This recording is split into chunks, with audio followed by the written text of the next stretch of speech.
And as years went by, it seemed like those prayers were going unanswered. This mother became very ill, and she knew her life would soon be over. 2 weeks before God called her home, she was at her church for a Valentine's Day dinner. And the associate pastor was gifted by God to put on skits, funny skits.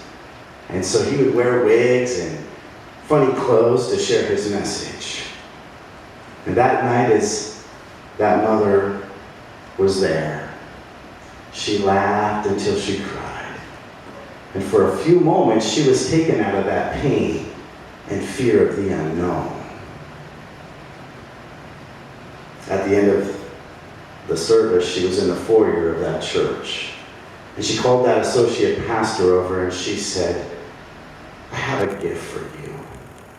And she hands him a bag, and as he peers into that bag, he sees the wigs that she battled her illness with.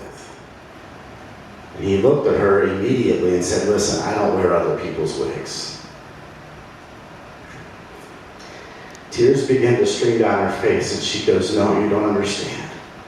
I want you to take these wigs.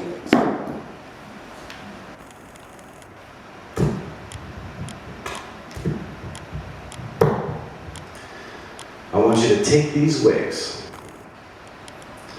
and every time you wear them, I want you to pray for my family, because I don't know how much longer I have."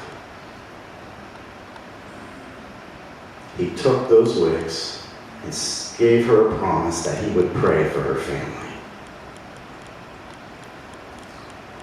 2 weeks later, she passed away, and about a month later, he ended up leaving that church, felt God calling him to travel all over the southern part of the United States, using that gift of skits, and every time he wore her wigs, he prayed for the family.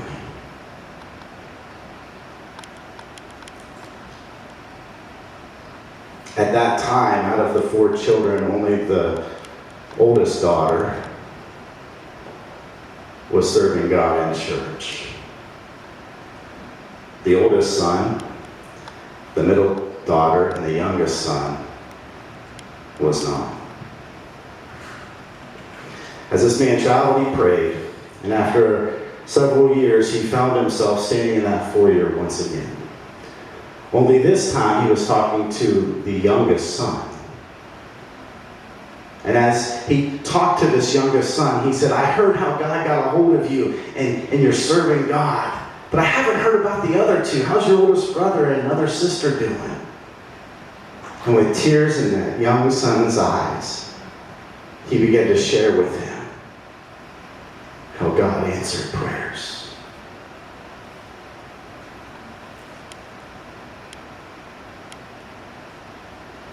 How all 4 of her children were serving God. That associate pastor looked at him and said, "God answers prayers. Sometimes we don't get to see it, but there is power in prayer."